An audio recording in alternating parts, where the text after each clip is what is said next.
everyone. I am so happy to see you all here. And as much as I'd love to wait a few more minutes as folks roll in, I think we should get started.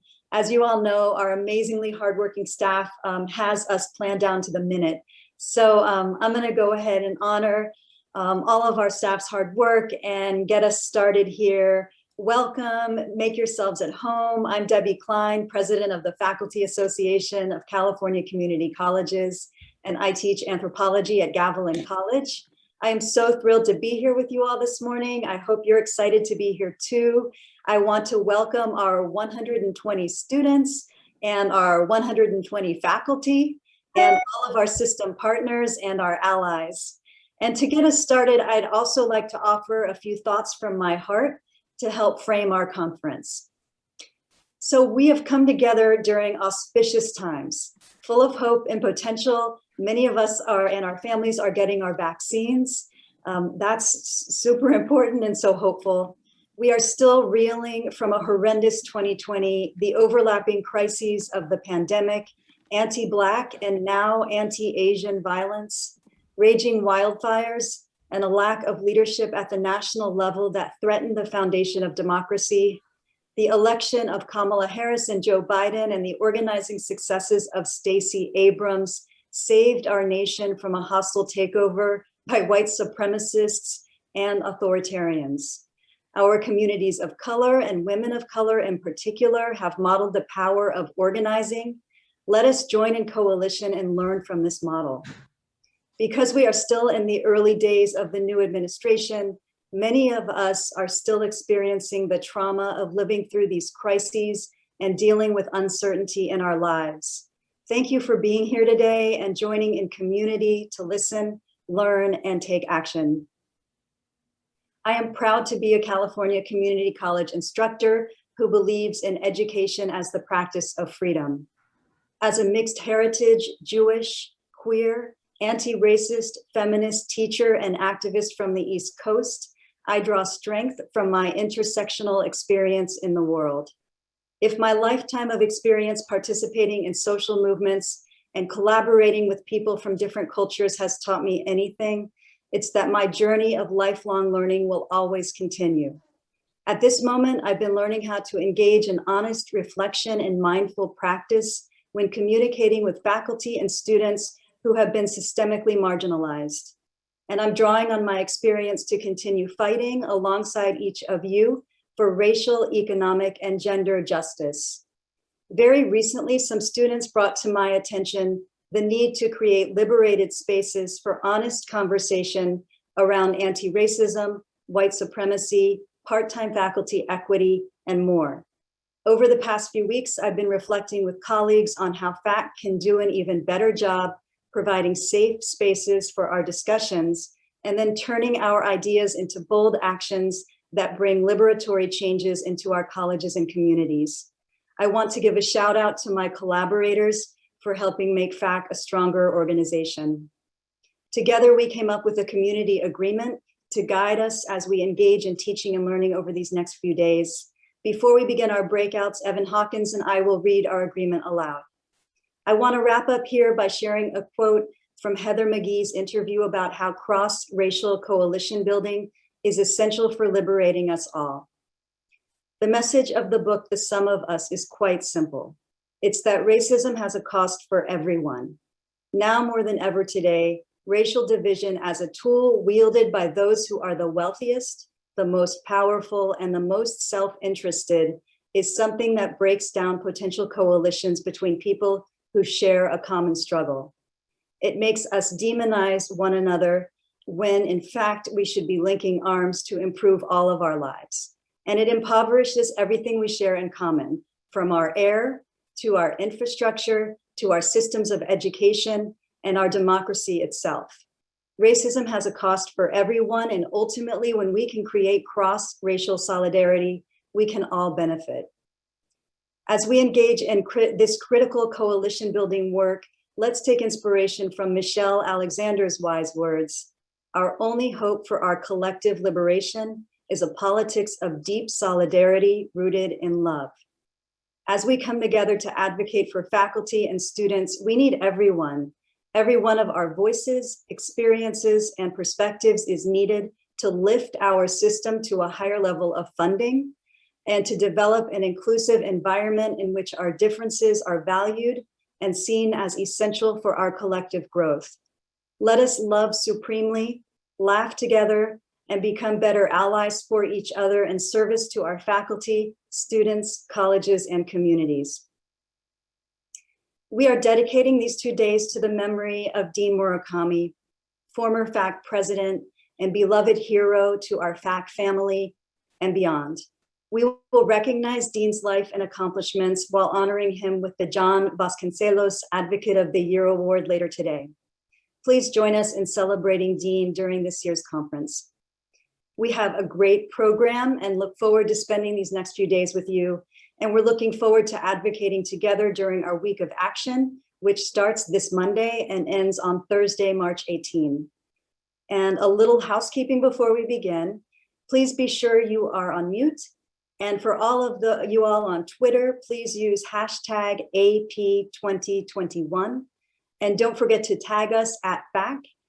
During the general sessions, chats will go directly to our moderators and to facilitate questions. And during our breakouts, the chat will be available. So now I would like to welcome my friend, colleague, and fierce activist, Natalina Montero, Political Director for the Los Angeles College Faculty Guild and Political Science Professor at East Los Angeles College. Welcome, Natalina. Thank you, Debbie. Thank you. Good morning, everybody. We are honored to have with us Dr. Barbara Ransby, Professor of History, Gender, and Women Studies and African American Studies. Dr. Ransby is not only a historian and a writer, but also a long-life activist. She was deeply involved in the anti-apartheid Free South Africa movement in the 1980s, and later co-founded a number of organizations, including the Ella Baker Nelson Mandela Center, Ella's Daughters, and African American Women in Defense of Ourselves. She is a founding member of the National Organization Scholars for Social Justice and worked closely with the movement for the Black Lives Matter and the Multiracial Coalition, the Rising Majority. Dr. Ransby has graciously agreed to take questions from the audience after the keynote, so please ask your questions in the chat. Please help me give a warm welcome to Dr. Barbara Ransby. Thank you, thank you, thank you. Thank you so much, Natalina Monteiro, Dr. Monteiro, for that lovely introduction, and thanks to Lydia Stoyan and President Klein for welcoming me into this space, allowing me to keynote your conference. I would love to be with you there in person, but of course now we all live in Zoom land, and so we make the best of it. But this was a very special invitation for me because community colleges hold a very special place in my heart, in my life, in my thinking, in my family. I grew up in a Black working class family in Detroit, in a household where no one went to college. No one knew anyone who went to college. No one knew anyone who was applying to college, let alone knew how to pay for it. So my very first experience with higher education, and I've spent the last 40 years in higher education, but my first experience was at a community college in Detroit. It was Wayne County Community College. And I remember being so excited and intimidated and nervous when I walked through those doors for that classroom experience. And of course, went on to make a career in higher education. But community colleges are, in a sense, colleges of the masses. Community colleges are more diverse, more democratic and egalitarian learning spaces, more accessible, less pretentious, and provide fewer obstacles to students who want to access an education. Now, I don't say this to romanticize community colleges. I'm sure everyone who attends, everyone who teaches, everyone who's an administrator knows that there are challenges and problems. Not enough students graduate. Tuition, even at community colleges, is still too high, and all the challenges that face higher ed in general are faced by our students and colleagues in community colleges. But it's still important to map community colleges in the larger ecosystem of higher education. More women go to community colleges, disproportionate numbers of Black, Latinx, Indigenous, and working class students pass through or find their educational home in community colleges. So, you know, it is a model in a sense. It is an invitation and a provocation to think more inclusively, to think more democratically about education in general. One doesn't have to be class valedictorian. One doesn't have to be a legacy. That is, your parents don't have to have gone to some fancy school in order to access a community college education. So for me, these are enormous strengths, totally aligned with my values and my politics and my belief that education should be a right and not a privilege. So when I did my research actually on Ella Baker, one of the most exciting parts of that research and her own career, and Ella Baker, for those of you who have not heard of her, Ella Baker was a legendary civil rights leader, spent her entire career, 60-some years, working alongside, you know, Martin Luther King, the young people in the Student Nonviolent Coordinating Committee, Rosa Parks, and many others. But she really embraced her role as a teacher, and she was a teacher of non-traditional students. She was a teacher of adult learners. She was a teacher of working class and immigrant students. And she experimented with pedagogy. She experimented with even different types of epistemology, that is, theories of knowledge, right? She was that kind of creative movement teacher. And many people who had studied at all kinds of institutions found her the most brilliant movement teacher they had ever encountered. So community colleges have the capaciousness and the space to inspire, to provoke, to teach lessons. At the same time, they are sites of struggle and contestation as well. In the larger ecosystem of colleges and universities of higher education, we think of the process of challenging injustice, democratizing and decolonizing higher education as broken down into really three areas: who teaches and who leads, what we teach, and who our students are. And in terms of who teaches and who leads, you know, we still have a professoriate that is disproportionately white and male. And we have colleges and universities increasingly mimicking corporations in the way that they approach daily business.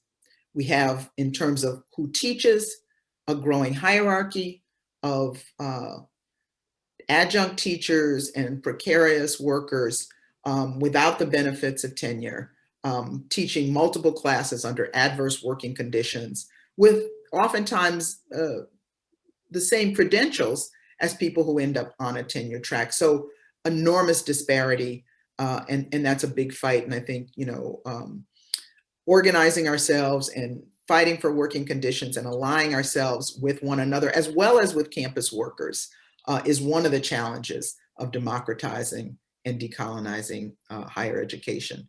In California, I know in the K through 12 system, which feeds into our classrooms, right? There is a major struggle around the ethnic studies curriculum. That is an important fight: what we teach, who teaches, and what we teach. And the final, of course, is who are our students? Community colleges often don't have the kind of restrictive barriers in terms of applying and being accepted into a program. But there are other barriers, and a large barrier is debt. The cost of education has become scandalous at all levels. Our students have a $1.7 trillion debt. Inexcusable. If we embrace the notion that education was indeed a right and not a privilege, we would have debt forgiveness, we would have affordable tuition or no tuition, preferably no tuition. And I think as educators, those of us who teach, we have to be in solidarity with our students. I was very pleased to have been invited UCLA about a year ago. It was just before COVID hit. And I spoke to a group of activists and scholars connected to something called the Debt Collective. And they were pushing to end the student debt. Ananya Roy is a person who runs the Inequality and Democracy Institute there, and they hosted it. And so again, we have to examine where we are and be critical of where we are in the larger, landscape, not only of higher education, but of this moment in time. So this brings me to the theme of your conference, Building a Just Future from Hope to Action. I love that title.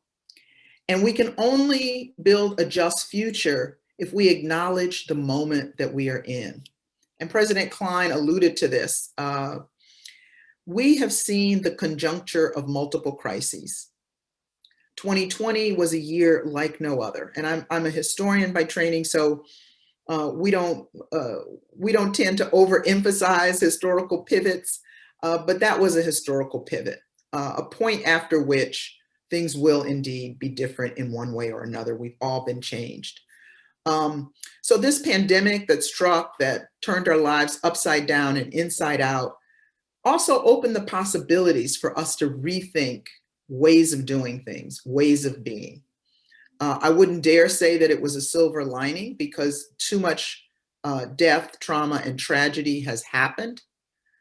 But how do we use the moment? How do we use the suffering? How do we use the lessons to move to a different place, not looking backward, but looking forward?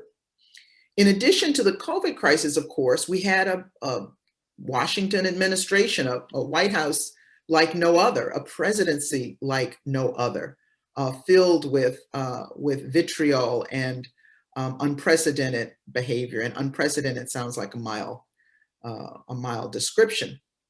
And then finally, we had the largest protest movement in US history.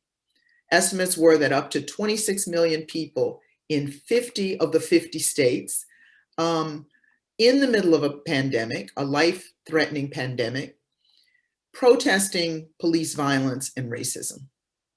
Now, my friend Rashad Robinson at Color of Change has talked about this moment as one in which perhaps anti-racism has become a majoritarian issue. And I want to lean into that optimism, right? The unprecedented numbers of people in towns where there were no Black people, decided what side of history they were going to stand on, took personal risks, and marched in vigils and demonstrations and rallies all over this country. So all of these pivotal historical events happening in close proximity and overlapping with one another. They all create a climate of change and possibility. Sometimes I say peril and possibility because we don't know the outcome of this historical moment. But what we do know is that colleges and universities are not existing separate from it. My own campus, when there was a rebellion here in Chicago, my own campus was impacted. We are an urban campus in the middle of Chicago. Our students participated in demonstrations. People who were protesting in the neighborhood adjacent marched around the perimeter of the campus. Certainly we have seen on campuses like University of Virginia, racist demonstrations, the chants, on that campus of violent proto-fascist forces. So campuses and universities are not and have never been insular spaces. We can pretend they are, but they never are. One of the campaigns and issues I was very involved in as an undergraduate and graduate student was the Free South Africa Solidarity Movement. And of course, young people played a critical role in South Africa and in this country in bringing down one of the most powerful racist regimes in the world, the apartheid regime in South Africa.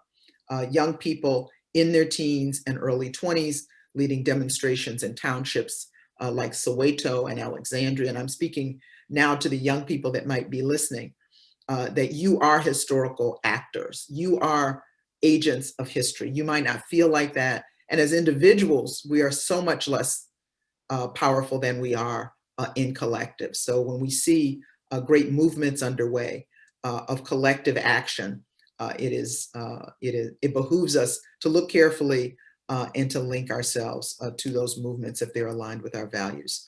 In the 1960s and 70s, of course, the Black Freedom Movement, the anti-Vietnam War movement, both led by young people, forced the US out of the war in Vietnam, a war that now most people agree was a dead end and immoral war. Today, young people are leading the way in the climate justice movement, in the movement for Black lives, in the Me Too movement. And the Me Too movement, we label it that, but it is really a feminist movement that has taken down some of those powerful sexual predators in this country. And we have seen young women, women of color, queer organizers in the forefront of all of these movements. And these are movements that I work closely with, I admire, and I place great confidence in for the future. They are not perfect. The people leading them are not perfect. But in fact, they have moved the needle much further than my generation was able to do around radical inclusivity and reimagining not only movements about what we're against, but reimagining the alternatives, including education.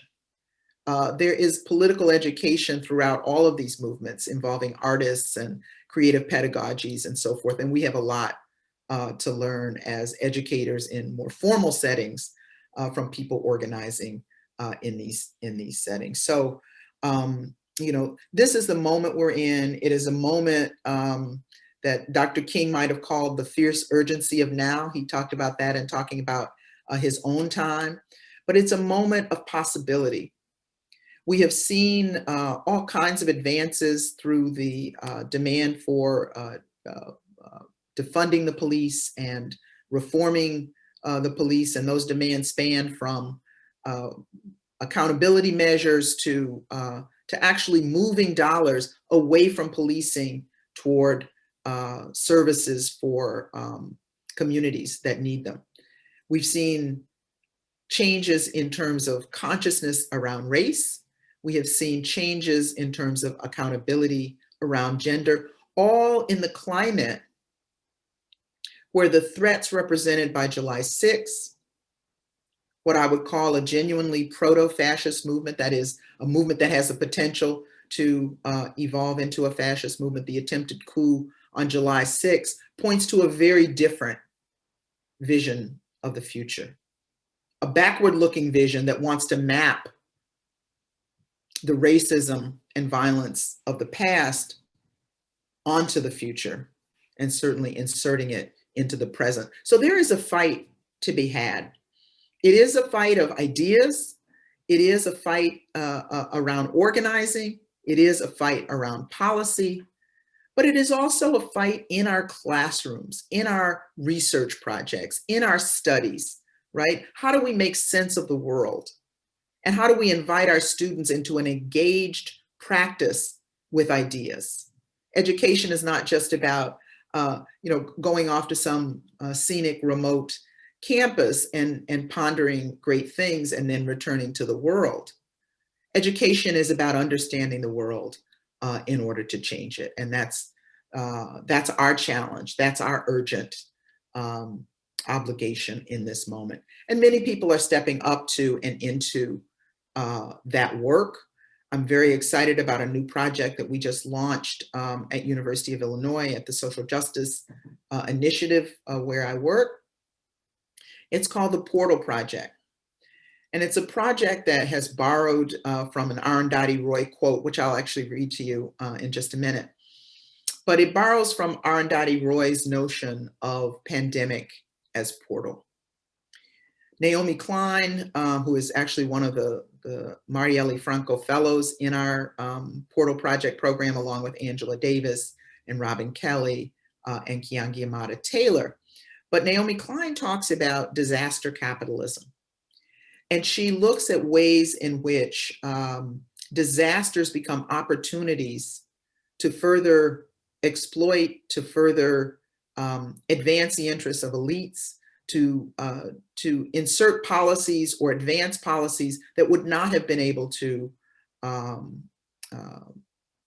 be pursued in normal times, right? But what I see in Arundhati Roy's essay is this idea of a dangerous, uncertain moment, a moment of chaos and dislocation, as also being the opportunity for paving a different way, for positive, progressive, forward-looking change, for radical change in the best sense of the term. We have been able to organize our lives different. We have had to think of relationships different. We have had to think of safety different. And we've had to think of education differently, right? So we can continue with that creative spirit and think of many of the institutions that have been sources of oppression and injustice and discrimination as being different as well. And then it's our challenge to think. And again, you know, the movements that I invoked earlier, climate justice, the movement for Black Lives, the Black Lives Matter movement, and the Me Too movement are all movements that have indeed begun to examine and experiment with alternatives, the alternative of restorative justice as opposed to policing as we know it, the alternatives of community gardens and various kinds of green practices that pull us away from the extractive and consumption-oriented culture that we are all so immersed in. So I offer up this idea of the Portal Project as one in which there is an opportunity to rethink. So we're inviting scholars, activists, and artists to spend 2 years with us, to spend 2 years together, thinking about critical questions with 3 movement issues as the entry points, right? And those movement issues are climate justice, economic democracy, and abolition. We want to not just say, what do these, you know, campaigns represent, but we want to say, how can these campaigns be gateways, be portals to transitions and changes and transformative justice in the entire society? What does abolition force us to confront? If we abolish police and prisons, if that is an aspiration of the movement, we have to think of a whole number of changes that have to occur in tandem with that. We have to think of building and not just abolishing. This was, of course, the challenge of 19th century abolition, slavery abolition as well. When we think of climate justice, we have to think of a just transition. That language is borrowed from the climate justice movement. What is a just transition? It means you think of making a change like ending fracking, moving away from fossil fuels, but you also think of doing it in a way that doesn't create collateral damage, that doesn't abandon workers for whom that has been their only livelihood. So a green economy is one way of do that, of retraining and retooling workers. And certainly with economic democracy, critiquing this moment of racial capitalism, which I think is in its own crisis, has come up against the reality of the climate crisis in powerful ways, that we think of economic democracy as a portal, as an invitation to rethink a whole set of social relationships as we rethink how we produce goods and services. What is a supply chain? What do we actually need versus what do we want? How are our desires manufactured in the society in service to markets, et cetera. And again, COVID has amplified all of this to the extreme. The obscenity of municipalities and states competing for life-saving ventilators is an example of market capitalism. The debate right now about whether or not to waive patents so that companies in the global South can produce a life-saving vaccine. Capitalist logics and capitalist practices stand in the way of that. So we have to be brave enough, despite the failure of many other experiments, we have to be brave enough to also critique a system as large and seemingly all-encompassing as capitalism. And I think that is part of the charge for this generation.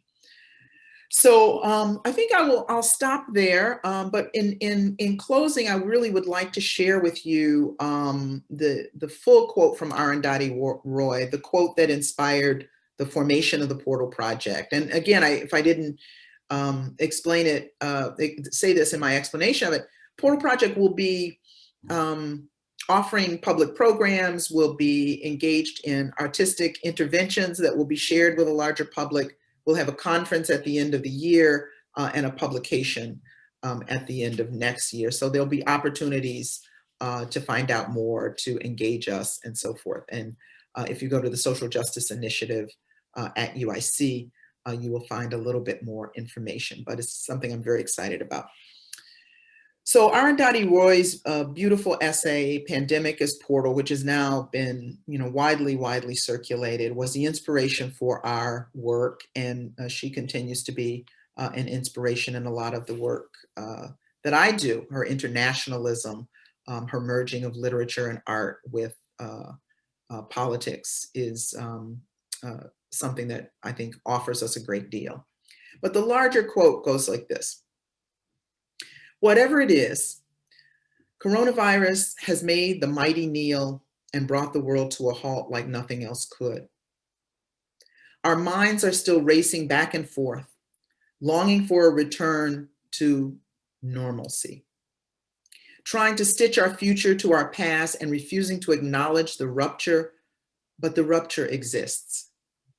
And in the midst of this terrible despair, it offers us a chance to rethink the doomsday machine we have built for ourselves. Nothing could be worse than to return to normalcy. Historically, pandemics have forced humans to break with the past and imagine their world anew. This one is no different. It is a portal, a gateway between one world and the next. We can choose to walk through it, dragging the carcasses of our prejudice and hatred, our avarice, our data banks and dead ideas, our dead rivers and smoky skies. Or we can walk through it lightly with little luggage, ready to imagine another world and ready to fight for it. Thank you. Thank you, Dr. Ransby. Round of applause for Dr. Ransby, please. I see you have some virtual applause emojis, and as you mentioned in Zoom land, that will have to do, but if we were in person, I can assure you, you'd have a standing round of applause right now. You really resonated with a lot of the things we're thinking about, so thank you so much for your words. I received a number of incredible direct messages just saying how great your words were, so thank you so much. We are going to move now into a Q&A. So for all the attendees here, if you have any questions, please send them to any of the hosts on Zoom. You can do that through the chat feature, and we will do our best to get to them. I have a couple questions in particular that I believe will be interesting for our folks here, as they are what we've been working in with our sort of policy and advocacy work. And one was, you spoke about adjunct faculty. And within our system, that is a challenge that on the policy side, we've been working on for many years and have a ways to go. Most of our faculty, the overwhelming majority, are part-time or adjuncts, and we use the term part-time often. They, as you know, are compensated less, right, have the same credentials as you mentioned, also don't have the same sort of job protections or tenure. And what we've found in this work is that as we are trying to do this diversity, equity, and inclusion work, that part-time faculty don't have necessarily the protection to do that, to decolonize their curriculum, to do all this necessary work inside the classroom, as you mentioned, because of those lack of protections. Do you have any thoughts about sort of, ways that we can try to engage with our policymakers, or messages we can use to kind of tie the connection between the support for adjunct faculty and the support for diversity, equity, and inclusion work? Yeah. I mean, to sound cliche, I think the answer is organize. That, adjunct faculty have organized in a number of places. And I think the degree to which there are either unions or professional organizations, there is a greater strength in numbers. I mean, legally, people have contracts in which they are vulnerable, but labor action still can take place. So I think that's one thing. I think the argument is to, for those of us who have tenure, who are fortunate to have tenure, and have a little bit of power and security in the administration, in the institutions, it is incumbent upon us to not differentiate ourselves from our colleagues who have an adjunct title, but to link and to view ourselves as a community of scholars. And I think that strategy of inclusivity, that rejection of hierarchy and elitism, it's strategic and it's tactical, and that's incumbent upon us. When we think of justice in education, right, we have to talk about those hierarchies, talk about the undemocratic nature of the institution, and not only adjuncts, but also campus workers, who we forget about a lot. If this is our work environment, then we are all in it together. Now, that is much easier said than done. We had an organizing campaign at our campus, and made a point of trying to have in the bargaining unit adjunct faculty. So that was an important campaign. But I think there's ways in which we maybe sometimes inadvertently reinforce the hierarchies. One of the things I didn't talk so much about in my remarks, which I often do when I talk about higher ed, is the myth of meritocracy. That's at play in terms of admissions with our students. If students get, a 1 point difference on a score, this student gets in and that student doesn't. And we perpetuate that myth that those with, who get into more selective institutions, actually have this thing called smarts that the others don't, right? And that's part of the fallacy, I think, that's perpetuated by the academy in general. But in the teaching community, we also succumb to this, very elitist notion of, who should have the privilege of tenure and who should not. And I think, just in our arguments and our articulation of the work that we do and the importance of it, I think embracing and validating, and being in solidarity with adjuncts is incumbent upon people who have a tiny bit of power in the institution. So it's a process. There's not a formula for it. Organizing, right? That's a big part of it. We appreciate you sharing that perspective. I have some really great follow-ups from some part-time faculty leaders that I'd like to share with you. They're not exactly questions, but I just would like to share them with you. One of our board members, Robin Daniels, part-time faculty leader from Santa Monica, was just saying how grateful she is to have you speaking here today and speaking on that issues. And she began her education at Wayne County Community College before going to Wayne State University. So there's the connection there for you. And then one of our other part-time faculty leaders was mentioning that during COVID, as we're kind of transitioning or beginning to transition to back to face-to-face, she's worried that part-time faculty will get stuck, as she says, going face-to-face if the full-time faculty don't want to. So it's interesting how the issues you mentioned earlier with coronavirus are really sort of impacting the deeper sort of issues of equity that we've seen as well. Absolutely. Yeah. And I think, many of us are being drawn onto committees at our institutions that are looking to get faculty affirmation for changing policies. And I think if we are senior in our careers, we have to think of everybody, not just our own preferences to teach remotely or to, whatever. We have to have those policies be policies that provide equal protection to all of our colleagues. And so, yeah. Yes, thank you. So we have a question from Natalie, and if she wants to unmute herself. Yeah, go for it, Natalie. Okay, thank you. I was telling Evan, I don't know how to rephrase this, but I want you to tell the audience, because sometimes we talk about anti-racist or abolitionist teaching. I've heard people say, but I'm not a racist. And but doesn't mean anything, right? And then you go into your class, you say that Andrew Jackson was a great man. And I've heard somebody said that, and I think my aspect is to ask, to tell the audience how uncomfortable, yes, we all feel about telling you what to teach in your class, but then you have to look at your audience, and then if you're not looking at your audience and what you're telling them, right, is that he's I don't know who was me I thought it was, that history, right? It's nothing wrong with history. And how do we begin to reconstruct or to take apart this racist system? Right. Thank you for that question. Yeah, I mean, there's two parts to it. One is sort of the content of what we teach and the implications of it. And the other is how a defense against sort of participating in and furthering racist practices is, I'm not a racist, which is a subjective kind of reaction. I think what most of us who are anti-racist activists and are engaged in trying to decolonize and democratize university and college spaces are talking about is institutional racism. Now, individuals participate in building, bolstering, and enabling institutions to continue as is. But we have such a deep and pervasive reality of white supremacy and racism. We see anti-Asian racism now. We've seen ebbs and flows of different faces of racism. Anti-Blackness is very, very deep in this country's history and throughout the world because of colonialism.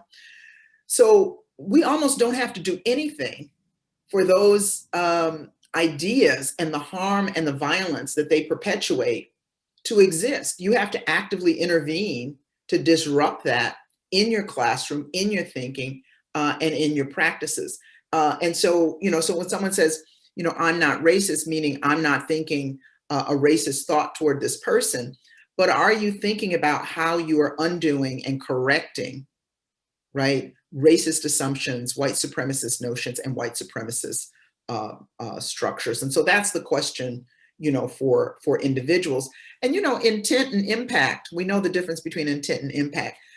You can drive your car recklessly and have no intention of harming anyone, and a lot of people end up dead, right? So your intention and your impact were at variance, but the outcome is the same. And so even if your intention is not to perpetuate racism, you can still, and many do still do it. Now, the contestation over what we teach in our classrooms. So I'm a faculty in 3 departments, which is like, a citizen of 3 countries.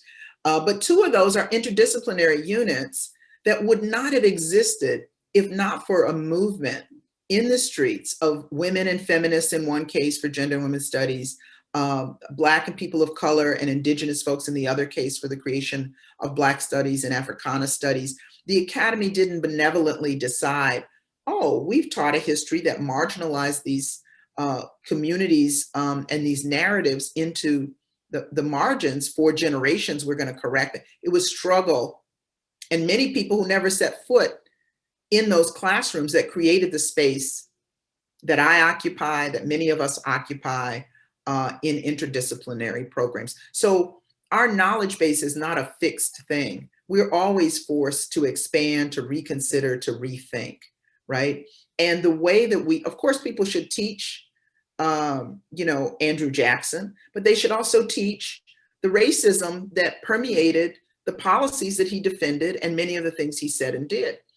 That's a part of the lesson. So when you bring Black studies into a curriculum, it's not just Black studies as a side dish over here. Black studies then challenges the way we think and teach about everything. So it liberates us from a narrow one-dimensional narrative grounded oftentimes in empire and white supremacy. It invites us to think more holistically about the past as not a single narrative, but also as an interactive narrative. So anyway, so that's what I would say. So we our classrooms are not our little, turf spaces. We have to be accountable in our classrooms, right?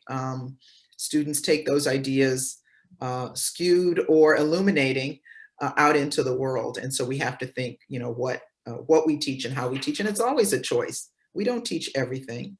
We decide what and we decide how, and what informs that is the question. And if we're not thinking critically about issues of race and gender and inclusion, then I can tell you the default is going to be problematic. Thank you so much. So we have time for 2 more questions. One, I won't be so long-winded next time. I know it's all good. Thank you so much. No, that I really appreciate the detail on that, as that's something we've been thinking about a lot. Thank you, Natalina, for asking that question. Or Neat, I believe you have a question if you'd like to unmute yourself. Yes, hi. Thank you so much, Evan. My name is Aranit Limni-Berset. I teach at American River College. I'm also on the fact board. And I would like to have you speak a little, if you could please, about ethnic studies, the effort, to make sure that we have support, because again, we know that it's not always possible for someone, for a department to say, we would like to teach ethnic studies if we don't have the FTE allocated for it, if we don't have the funding allocated for it. And so if you could comment on that, and as you can see, my background, my Zoom background, I think it, I hope you would like, I'm hoping you can elaborate on how we are all in this together. An attack on one is attack on all. It cannot be some groups who don't speak up don't have a problem just because they don't speak up. Well, they don't go to the street. And I'm talking about the Asian Pacific Islander group. Thank you. Yeah, thank you for that, that question, Ornette. Yeah, I mean, well, the ethnic studies, I just signed on to a letter. I'm not in California, but the struggle around K through 12 ethnic studies curriculum in California, which is a big one. And I will say this, and this is sometimes an area of debate, but the marginalization of Arab studies in that has been a big source of contention and contestation. I think it's the wrong move to exclude Arab studies, including Palestinian studies. I think it should be included, and that's an important principle for me. To your point, we're all in this together, absolutely, and I think we are all in this together. And I think one of the things I learned from my own sort of Black feminist praxis and from the history of groups like Combahee River Collective, is this idea of holistic movement building, that we don't throw anyone under the bus, that our oppressions intersect. But I will also say this, sometimes in our effort to build principled unity, we collapse differences that exist among us. So we have to be able to talk about the differences as well. You alluded to some of them, but the ultimate triumph of being a freedom fighter to standing up for justice is not just standing up for something that impacts you directly, but standing in solidarity with something that doesn't impact you directly. And I think that's the lesson, for all of us. So when I say my people is very inclusive, and I claim some people as my people that might not claim me all the time, but they're mine just the same. So yeah, I think much of my work has been what I call political quilting, and I borrow that metaphor from Ella Baker of how do we become more than a sum total of our parts in social justice movement work. How do we connect the dots, if you will? How do we transcend the boundaries and divisions that put a gulf between us and compromise our effectiveness? So, when one of the young activists I work with said, when we looked at July 6th and that horrible spectacle in Washington of Confederate flags and racist venom, and of course the anti-Asian racism that's been at the center of a lot of the COVID violence, the COVID era violence. When we look at that, she said, well, they are many. We can't say that they are few. They are many, but we are more. And I think that for me, that's the hopeful lesson, that there are more of us who, envision a more hopeful and inclusive, I won't just say inclusive, I want to say a just future, because there are ways that we include and perpetuate hierarchy. So we want to get past that too. But thank you for that question. Thank you so much. So one last question here in the chat. What are your thoughts on student power and the ability to affect change on campus? As community college students move on after 2 years, it can be difficult to maintain movement momentum. What are your thoughts on this and advice for students doing this type of work, especially regarding burnout? Thank you. Yeah, well, you can do a lot in 2 years, you just have to hit the ground running. I think, campuses are different. So if you're in an urban commuter campus, that's one thing. A lot of community college students are returning students, some have other jobs. You know, people have larger lives than just their identity as students, which is also the case at my institution, which is Urban Public University. But I think there are always, you know, there are always issues, and there's always a need to organize. And I think in student organizing in particular, because there is the transience, right? It's either 2 years or 4 years if you're lucky. You know, some people are there 5, 6 years, sometimes because of financial reasons, because people have to leave and come back and so forth. But if you're there for 2 years, if you're there for 4 years, building a leadership structure in student organizations where knowledge and strategy are passed on, are collective. So whoever comes in the next year is able to pick up the baton, if you will, and carry on. That we don't have the luxury in student organizing to have insular leadership models that don't bring new people in.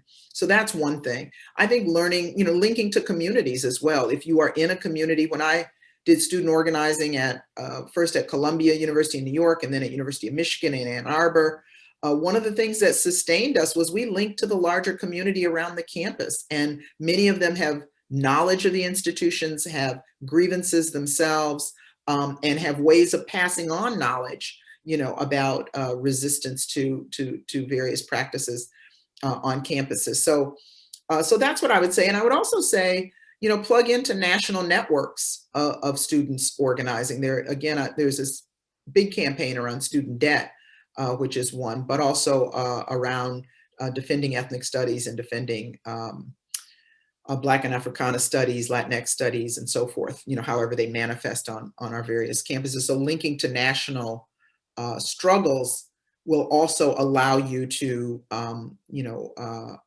to elongate your own activism, even if it's not at the particular campus where you start out. Very well, thank you so much. That's perfect. We are at time now. Thank you for sticking around and answering some questions. Can we get one more virtual round of applause for Dr. Ransby, please? Thank you. Great, thank you so much. Thanks so much for being here. Thank you for having me, and good luck for the rest of your conference. Thank you, and I apologize. There's some fire truck going by me here. But as we move forward here with the rest of our conference, thanks again, Dr. Ransby, for being with us. We are going to talk next before we move into the sessions about our community agreement, which will guide our conversations that we have together for the rest of the conference here. So I'm going to share my screen briefly. This was all linked in the chat as well. It was also included in your email with all the other materials. But a community agreement is a set of guidelines for conversation that everyone in the group agrees to in advance to encourage, respect, and promote inclusion. Engaging in a meaningful dialogue about issues that are critical to our mission to inform, educate, empower, and advocate for faculty and servants to students and communities of California finds it increasingly important to establish not just what needs to be discussed, but also how we engage in discussion with one another. Aspiring to create safe and brave spaces for dismantling racism and white supremacy, we encourage everyone to engage meaningfully and mindfully with one another. By creating, sharing, and affirming this community agreement, FAC aims to build trust and promote growth among all conference participants.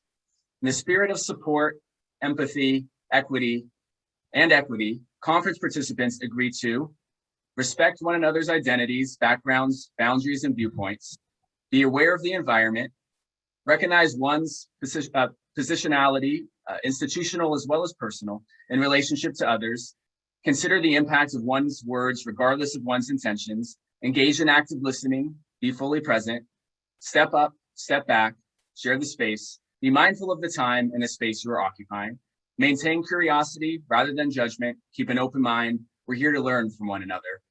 Speak when you witness injustice or have an opportunity to educate and advocate. Continue positive engagement towards truth and reconciliation. Commit to the ongoing health, safety of the larger learning community.